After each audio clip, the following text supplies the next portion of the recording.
नमस्कार दोस्तों, स्वागत है आपका हमारे चैनल पर। आज हम चाणक्य नीति के अनुसार कुछ ऐसे वित्तीय योजनाओं के बारे में बात करेंगे जिन्हें अपनाकर आप करोड़पति और अभूतपूर्व अमीर बन सकते हैं। आइए जानते हैं इन 5 आसान तरीकों के बारे में। पहला तरीका, खर्चों पर नियंत्रण। चाणक्य का मानना था कि वित्तीय अनुशासन सफलता की कुंजी है।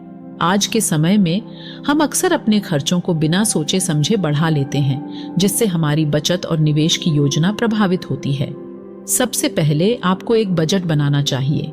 यह बजट आपके मासिक आय और खर्चों का विवरण होना चाहिए। बजट बनाने से आप यह जान पाएंगे कि कहां-कहां आपके पैसे खर्च हो रहे हैं और कहां आपको कटौती करनी है। प्रैक्टिकल उदाहरण के रूप में मान लीजिए कि आपकी मासिक आय 50,000 रुपये है। इसमें से आप 15,000 रुपये घर के किराए पर, 10,000 रुपये खाने पीने और घरेलू खर्चों पर, 5,000 रुपये परिवहन पर और 5,000 रुपये अन्य व्यक्तिगत खर्चों पर खर्च करते हैं। अब आपके पास बचत के लिए 15,000 रुपये बचे। इस 15,000 रुपये को आप अपनी भविष्य की योजनाओं और निवेश के लिए अलग रख सकते हैं। इस तरह बजट बनाने से आपको अपने खर्चों पर नियंत्रण रखने में मदद मिलती है। गैर जरूरी खर्चों से बचें और बचत को प्राथमिकता दें। उदाहरण के लिए, अगर आप हर हफ्ते बाहर खाना खाने जाते हैं तो इस खर्च को कम करके आप काफी बचत कर सकते हैं। इसके अलावा ऑनलाइन शॉपिंग और फिजूल खर्ची से बचें। हर महीने एक निश्चित राशि बचत के लिए अलग रखें और इसे किसी अच्छे बचत खाते या निवेश योजना में डालें। इससे न केवल आपकी बचत बढ़ेगी बल्कि आपको वित्तीय सुरक्षा भी मिलेगी। दूसरा तरीका, स्मार्ट निवेश। इसको समझना बहुत जरूरी है, लेकिन ये भी समझना जरूरी है कि ऐसी एक वीडियो देख लेने से आप अमीर नहीं बनोगे। आपको ऐसी वीडियोस रोज देखनी होगी, तो इसलिए हमारे चैनल को सब्सक्राइब कर लीजिए। जो नहीं करेगा वो लगता है जिंदगी भर गरीब ही रह जाना चाहता है। स्मार्ट निवेश को अच्छे से समझने के लिए ये समझिए कि विभिन्न निवेश विकल्पों को समझें और उनमें समझदारी से निवेश करें। Stocks, mutual funds, real estate और गोल्ड जैसे विकल्पों को अपनी वित्तीय योजना में शामिल करें। उदाहरण के तौर पर स्टॉक्स में निवेश से उच्च रिटर्न की संभावना होती है, लेकिन इसमें जोखिम भी अधिक होता है। वहीं म्यूचुअल फंड्स एक सुरक्षित विकल्प हो सकता है, जहां आपके पैसे को कई अलग अलग स्टॉक्स में निवेश किया जाता है, जिससे जोखिम कम हो जाता है। रियल एस्टेट में निवेश करना भी एक अच्छा विकल्प हो सकता है, खासकर अगर आप लंबी अवधि के निवेश की योजना बना रहे हैं। संपत्ति की कीमतें समय के साथ बढ़ती हैं, जिससे आपको अच्छा रिटर्न मिल सकता है। इसके अलावा गोल्ड में निवेश एक सुरक्षित विकल्प माना जाता है, खासकर जब बाजार में अस्थिरता हो। आज के समय में आप गोल्ड ETF या गोल्ड म्यूचुअल फंड्स में भी निवेश कर सकते हैं, जो पारंपरिक गोल्ड निवेश से अधिक सुविधाजनक होते हैं। जोखिम और रिटर्न को ध्यान में रखते हुए अपने निवेश पोर्टफोलियो को डाइवर्सिफाई करें। इसका मतलब है कि अपने सारे पैसे एक ही जगह न लगाएं। विभिन्न निवेश विकल्पों में अपने पैसे को बांटें, ताकि किसी एक निवेश में नुकसान होने पर भी आपका पूरा पैसा न डूबे। इस तरह से आप अपने निवेश को सुरक्षित और लाभदायक बना सकते हैं। उदाहरण के तौर पर, अगर आप 1 लाख रुपये निवेश करना चाहते हैं तो इसे 50,000 रुपये स्टॉक्स में, 30,000 रुपये म्यूचुअल फंड्स में और 20,000 रुपये गोल्ड में बांट सकते हैं। तीसरा तरीका, आपातकालीन फंड बनाना। अचानक आई वित्तीय कठिनाइयों से निपटने के लिए 3 से 6 महीने के खर्चों के बराबर राशि को एक अलग खाते में रखें। आपातकालीन फंड आपको वित्तीय सुरक्षा प्रदान करता है और कठिन समय में मददगार साबित होता है। उदाहरण के तौर पर, अगर आपकी मासिक खर्च 40,000 रुपये है तो आपको कम से कम 1,20,000 रुपये से 2,40,000 रुपये का आपातकालीन फंड बनाना चाहिए। ये फंड आपको किसी भी आपात स्थिति, जैसे नौकरी छूटना, स्वास्थ्य समस्याएं या अन्य अप्रत्याशित खर्चों से निपटने में मदद करेगा। आपातकालीन फंड बनाना एक सुरक्षित भविष्य के लिए महत्वपूर्ण है।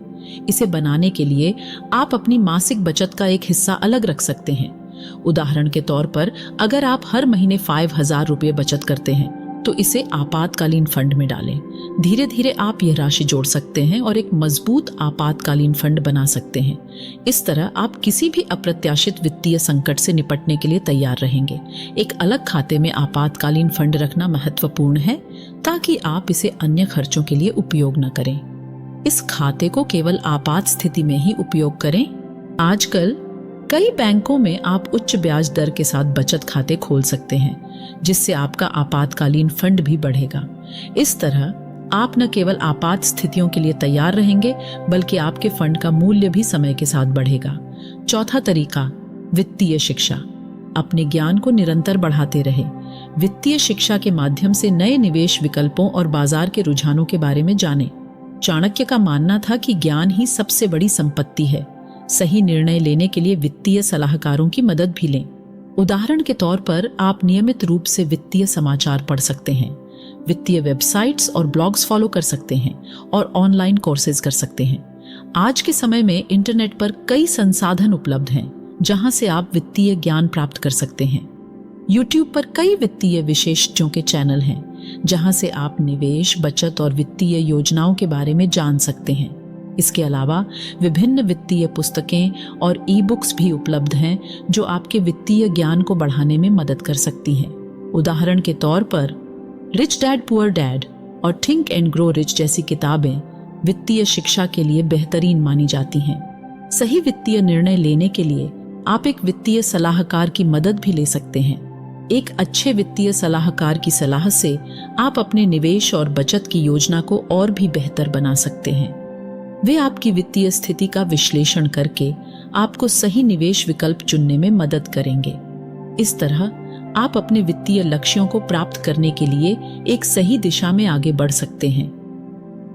पांचवा तरीका, लगातारता और अनुशासन। अपने वित्तीय लक्ष्यों को प्राप्त करने के लिए लगातारता और अनुशासन बनाए रखें। नियमित रूप से अपने निवेश और वित्तीय योजनाओं की समीक्षा करें और आवश्यकता अनुसार उनमें बदलाव करें। धैर्य और संकल्प से बड़ी कठिनाइयों को पार किया जा सकता है। उदाहरण के तौर पर, अगर आप हर महीने एक निश्चित राशि निवेश करते हैं, तो इसे जारी रखें और समय समय पर अपने पोर्टफोलियो की समीक्षा करें। नियमितता और अनुशासन के साथ आप अपने वित्तीय लक्ष्यों को आसानी से प्राप्त कर सकते हैं।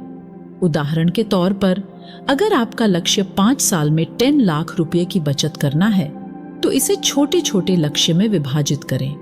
हर महीने एक निश्चित राशि बचत करें और निवेश करें। इस तरह आप अपने लक्ष्य को समय पर प्राप्त कर सकेंगे और वित्तीय सुरक्षा हासिल कर सकेंगे। धैर्य और अनुशासन बनाए रखना महत्वपूर्ण है, क्योंकि निवेश और बचत एक लंबी अवधि की प्रक्रिया है। जल्दी अमीर बनने की कोशिश में उच्च जोखिम वाले निवेश से बचें। संयम और अनुशासन के साथ आप धीरे धीरे अपने वित्तीय लक्ष्यों को प्राप्त करेंगे और एक सुरक्षित और समृद्ध भविष्य की ओर बढ़ सकेंगे। उदाहरण के तौर पर, अगर आप नियमित रूप से निवेश करते हैं और संयम बनाए रखते हैं, तो समय के साथ आपके निवेश का मूल्य बढ़ेगा और आप अपने लक्ष्यों को हासिल कर सकेंगे। तो दोस्तों, ये थे चाणक्य नीति के अनुसार करोड़पति बनने के 5 आसान तरीके। अगर आप इन उपायों को अपने जीवन में अपनाएंगे, तो निश्चित ही आप वित्तीय स्वतंत्रता प्राप्त कर सकते हैं और करोड़पति बनने के अपने सपने को साकार कर सकते हैं। अगर आपको ये वीडियो पसंद आई हो, तो लाइक और शेयर करना न भूलें और हमारे चैनल को सब्सक्राइब करें। धन्यवाद। अगली बार फिर मिलेंगे एक नई और रोचक वीडियो के साथ। तब तक के लिए जय हिंद।